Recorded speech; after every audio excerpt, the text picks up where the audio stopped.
Howdy hey folks, Jesse here, and welcome back to a Digimon TCG match. Today is BT14 of course, so we're using Gomamon stuff and trainings and whatnot. I'm playing MirageGaogamon Fish Mode. I don't know, that's just what I'm calling it. The Gomamon stuff out of BT14 is super duper splashable, and I can love it. I love it so much. My opponent is playing ShineGreymon. It is still a strong deck. Here is something that I find interesting, is playing the GeoGreymon for 5. Knowing what is coming in the following turn, I understand it a little bit more. But hey, I'm at 5 now. We're going to evolve into the Gaogamon. That's going to play us out a Thomas. We're playing out the BT4 Thomas. Going to draw one off. It's on play. This Gaogamon is unblockable because of the Gomamon.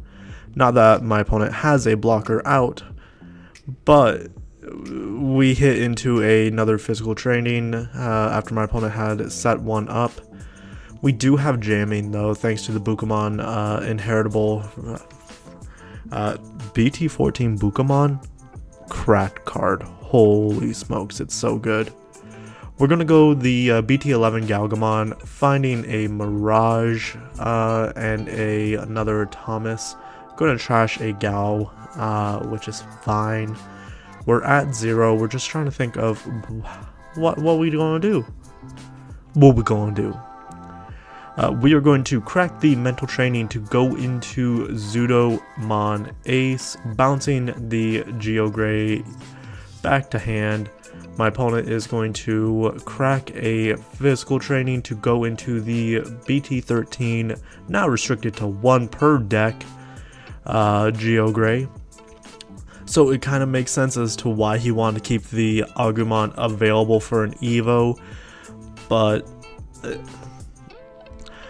I can only know so much of what was in his hand. He's electing to give the minus 3k to Zudomon Ace, which is fine. Going into the Rise after using the other training. Looks like no Tamer to play off the Rise, unfortunately. My opponent's just finding himself in a weird, wacky, silly little spot. Choosing to do just minus 3k to my Zudomon Ace once again, which... oh, this is what's happening. The Agumon Inheritable is a mandatory pop, and so we're just fixing that. Ultimately, it's not a big deal. I was going to be down that body anyway. We're asking my opponent how many cards he has in hand, and he has 7 cards in hand. He's going to add the top card. We're going to gain back 2. We still have jamming because my opponent doesn't have a Digimon with more sources. Equals fine. More sources though. We're going to swing hit for jamming. Fantastic to see. We're going to use the Thomas swing. I kind of do a silly goofy little mistake here. I was supposed to leave burst before the second swing, but my opponent just decided to scoop it up. So we're going to go into game 2 here, evoing the Searcher Agu in the back and then going for the Searcher Agu. We're going to go our Searcher Gao and then do a mental training. The Searcher Gao in the back, obviously. We are grabbing our Full Moon option from the training, and then we're just going to do a little searching with Gao. I believe we found the one of there for the Gao. Sorry, I zoned out for a sec. Was too distracted by talking about literally everything else. I sped this part of this matchup or this game up quite a bit, so it's going to go fast. I apologize for that in advance. Our opponent has a champion set up, has an Agu X out, has a physical training. We're debating on if we want to mental training. We're going to mental training.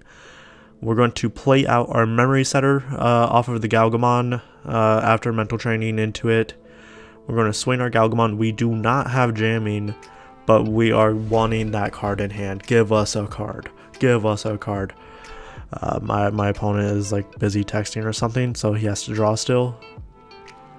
And we're bouncing the Agu X through the Gaomon inheritable, and then we're hitting and we're living. We're going to set my opponent to 1. This is where we find the 1 of, which is nice. I believe I actually do make a mistake later on. It is a mandatory thing, and I kind of forget about it, but we figure it out. It's an easy enough thing to fix once we get there. We're going to lose the Gaogamon to the MirageGaogamon, which is fine. Opponent is going to kill the Gaomon through the Marcus, leaving us at 4 though, which feels good.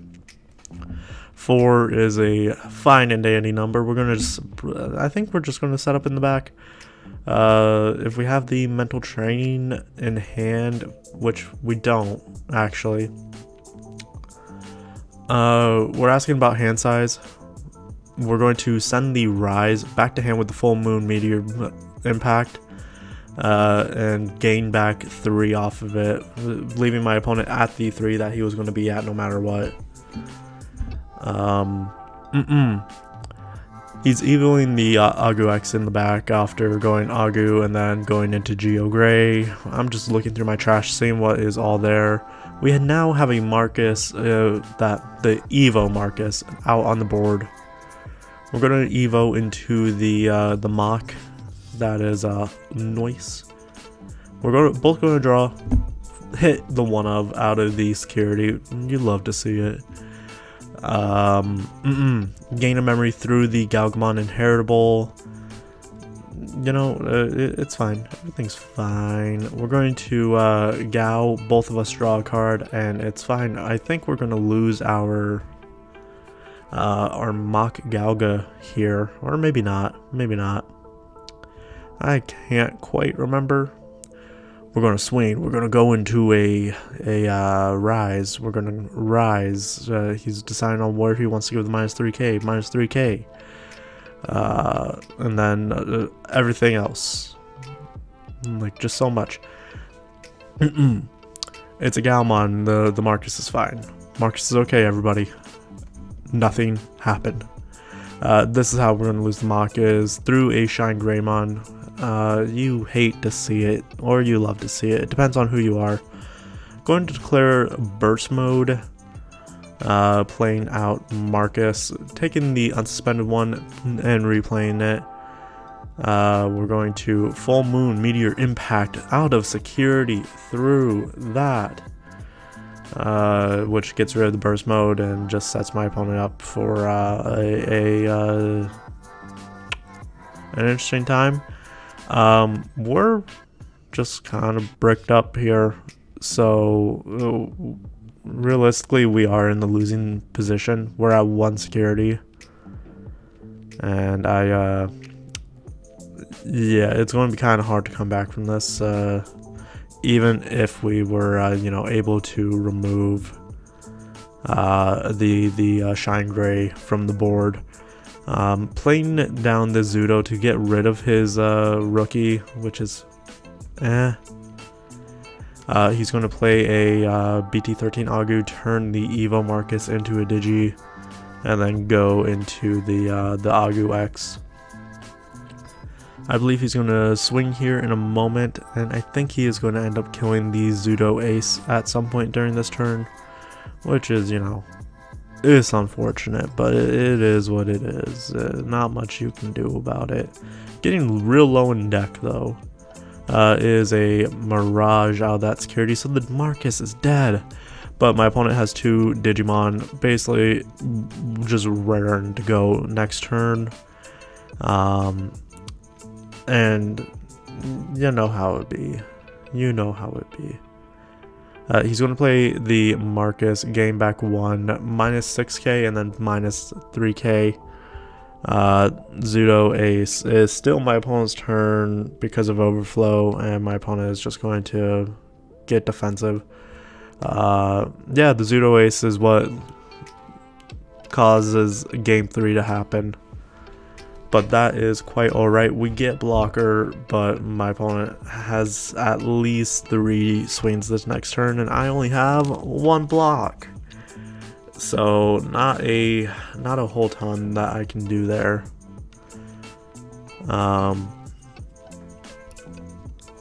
Yeah, no. We're just a really big number, but it doesn't like super duper matter. You know, mandatory leave it as a thing. We're going to get hit with a like minus 9k, which we'd live, but it also it's just we're just going to go to game 3 and we're going to just do things. We're gonna do things. So let's find out. We're gonna, you know, evolve a rookie and then do a mental training. Who could have seen that coming? What?